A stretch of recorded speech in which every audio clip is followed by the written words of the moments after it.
10 साल तक लगातार एक ही कल्टीवेशन गेम खेलने के बाद आखिरकार वो दिन आ ही गया था जब गेम ऑफिशियली बंद होने वाला था। इस गेम में एमसी कोई ऑर्डिनरी प्लेयर नहीं था, वो पूरे सर्वर की रैंकिंग में नंबर 1 था। उसकी कल्टीवेशन पहुंच चुकी थी अनराइवल्ड ग्रेट एम्परर रेल्म तक, यानी हजारों प्लेयर्स से ऊपर और प्रैक्टिकली किसी के नीचे नहीं। उसके पास हर तरह की डिवाइन स्किल, पावरफुल आर्टिफैक्ट और लेजेंडरी वेपन मौजूद थी, लेकिन ये सारी ताकत आखिरकार सिर्फ एक गेम की थी। और तभी स्क्रीन पर एक नोटिफिकेशन दिखाई देता है, game servers will shut down in 10 minutes. MC के लिए ये सिर्फ एक गेम का एंडिंग नहीं था, उसने पूरे 10 साल इस दुनिया में बिताए थे। इस दौरान उसके सारे दोस्त एक एक करके गेम छोड़ चुके थे और अब पूरे सर्वर में सिर्फ वही अकेला प्लेयर बचा था। वो खाली पड़े गेम वर्ल्ड को देखता है और पहली बार उसे सच में लोनलीनेस महसूस होती है। फिर काउंटडाउन शुरू होता है। लास्ट मिनट, एमसी आखिरी बार वर्ल्ड चैनल खोलता है और लिखता है, गुड बाय मेरी कल्टिवेशन जर्नी, तुम सबसे मिलना हमेशा याद रहेगा। इसके बाद वो अपने दोस्त लुओ ताओ के साथ डिनर करने चला जाता है। लेकिन एमसी के जाने के कुछ देर बाद गेम स्क्रीन पर एक और नोटिफिकेशन दिखाई देता है, गेम शटिंग डाउन। और ठीक आधे घंटे बाद एक अनबिलीवेबल चीज होती है, गेम ने रियलिटी को इन्वेड कर लिया। डिनर खत्म करके एमसी और लुओ ताओ वापस अपने डॉर्म में आते हैं। तभी बाहर से जोरदार थंडर की आवाज सुनाई देती है। लुओ ताओ घबराकर बाहर देखता है, क्या दुनिया खत्म होने वाली है? लेकिन तभी एमसी के दिमाग में एक फेमिलियर आवाज गूंजती है, Wax your cultivation life will materialize in 60 seconds। MC और लुओ ताओ एक दूसरे को शॉक में देखते हैं। तुमने भी सुना? हाँ, एमसी तुरंत समझ जाता है, ये वही गेम था जिसे उसने 10 साल तक खेला था। लेकिन अगर गेम रियलिटी में मटेरियलाइज होने वाला है तो क्या गेम की सारी चीजें भी रियलिटी में आएंगी? और तभी सिस्टम की आवाज फिर से आती है, 60 seconds remaining। काउंटडाउन खत्म होते ही आसमान अचानक फटने जैसा महसूस होता है। एक विशाल गोल्डन लाइट आसमान से नीचे गिरती है और वो पूरी तरह एमसी को सराउंड कर लेती है। फिर सिस्टम अनाउंस करता है, unrivalled great emperor cultivation materialization complete, please use your power carefully. लेकिन असली शॉक अभी बाकी था। गेम कैरेक्टर के 10 बिलियन ईयर्स के एक्सपीरियंसेस अचानक एमसी के दिमाग में ट्रांसफर हो जाते हैं। ऐसा लगता है जैसे उसने खुद वो सारी जिंदगी जी हो। कुछ ही मोमेंट्स में एमसी अपनी कल्टीवेशन और अपनी असली स्ट्रेंथ को पूरी तरह समझ जाता है। लुओ ताओ अचानक चिल्लाता है, भाई जल्दी देख। एमसी उसकी तरफ देखता है और देखता है कि लुओ ताओ ने सिर्फ एक हाथ से पास रखी मेटल ऑब्जेक्ट को पूरी तरह क्रश कर दिया है। लुओ ताओ एक्साइटेड होकर बोलता है, अगर मेरी फिजिकल बॉडी इतनी स्ट्रांग है तो उन गोल्डन कोर वाले लोगों की पावर कितनी क्रेजी होगी। एमसी हल्का सा मुस्कुराता है, क्योंकि बॉडी रिफाइनमेंट तो कल्टीवेशन का सबसे शुरुआती स्टेज था और गोल्डन कोर वो उससे बहुत ऊपर था। लेकिन तभी एमसी के चेहरे की स्माइल गायब हो जाती है, क्योंकि उसे एक बात समझ आ चुकी थी, अब हर इंसान को सुपरनैचुरल पावर मिल चुकी है, दुनिया बदलने वाली थी। और तभी यूनिवर्सिटी का अनाउंसमेंट पूरे कैंपस में गूंजता है, मैं प्रिंसिपल ली चुन हूँ। सभी टीचर्स और स्टूडेंट्स तुरंत मैदान में असेंबल हों। एमसी और लुओ ताओ भी वहां पहुंच जाते हैं।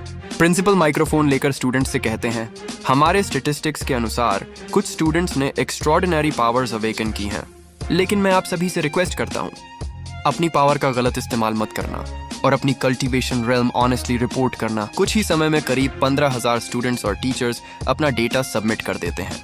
लेकिन रिजल्ट देखकर पूरा एडमिनिस्ट्रेशन शॉक हो जाता है। लगभग 3,000 से ज्यादा लोग कल्टीवेशन अवेकन कर चुके थे।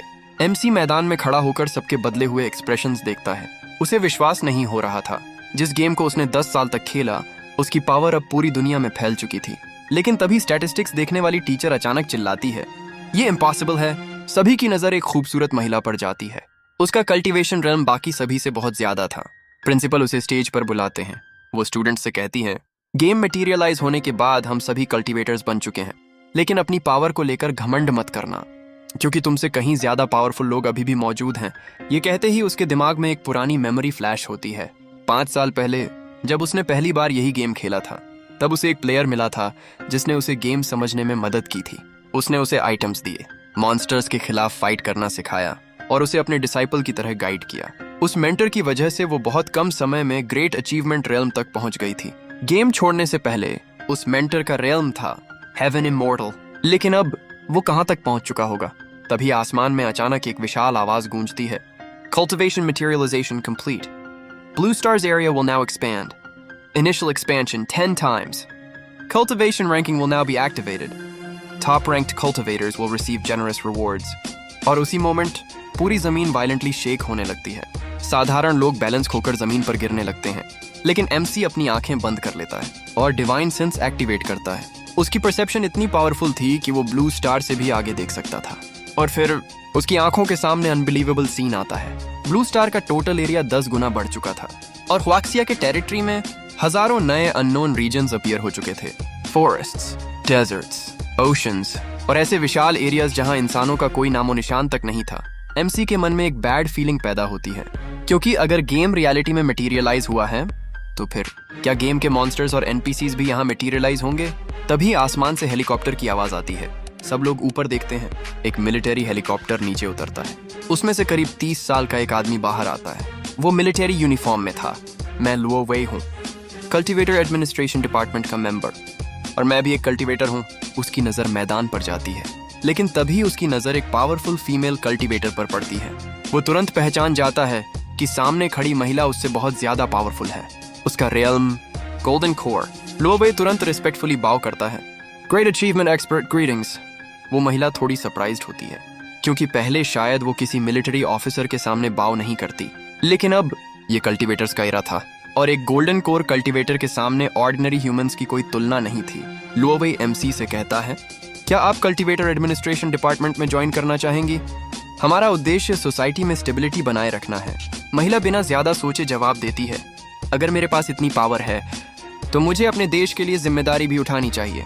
वो ऑर्गेनाइजेशन ज्वाइन करने के लिए तैयार हो जाती है और यहीं से उसकी जिंदगी का नया चैप्टर शुरू होता है।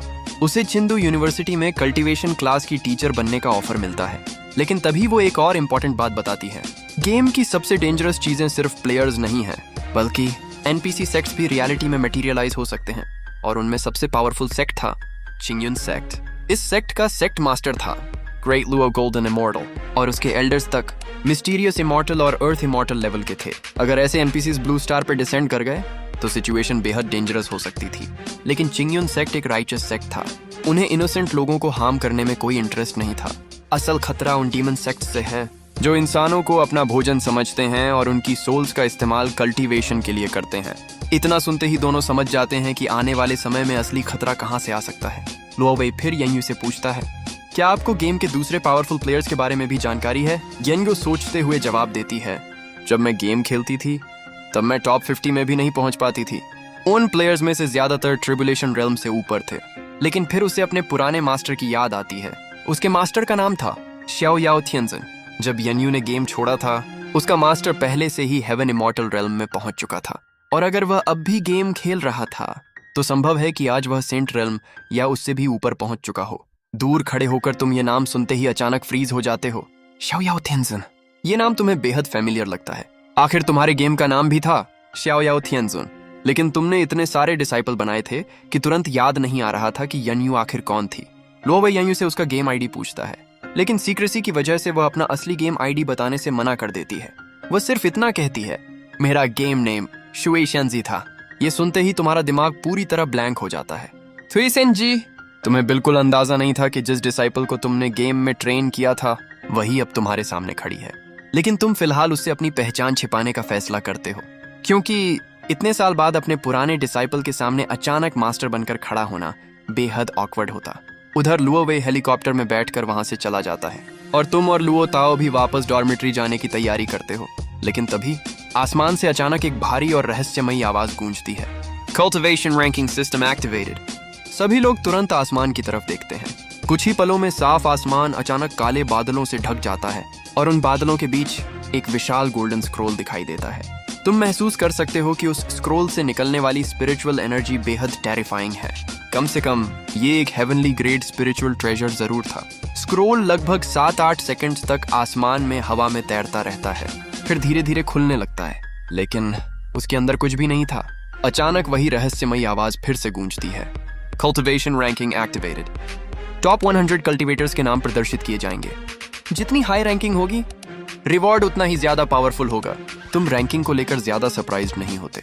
आखिर ये गेम सिर्फ 1 साल तक ही पॉपुलर रहा था। अधिकांश प्लेयर्स 1-2 साल के बाद गेम छोड़ चुके थे, और जो लोग लंबे समय तक खेलते रहे उनमें से बहुतों की कल्टीवेशन चैलेंजेस और मॉन्स्टर इन्वेजन्स की वजह से कम हो चुकी थी। लेकिन तुम 10 साल तक लगातार गेम खेलते रहे थे, और तुम्हारे इन्वेंट्री में अभी भी 999 स्पिरिचुअल आइटम्स मौजूद थे।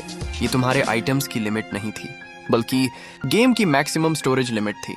2 घंटे बीतते हैं और आखिरकार रैंकिंग सामने आना शुरू होती है। कल्टीवेशन रैंकिंग ताशर्म 60। Game name, Shui Xianzi. Realm, Great Achievement, Early Stage. Reward, Water Spirit Immortal Grass. पूरी दुनिया शॉक हो जाती है। Rank 60 और वह भी Great Achievement Realm? ये कितना एब्सर्ड था। येंगू खुद भी अपनी रैंकिंग देखकर थोड़ा शॉक्ड हो जाती है।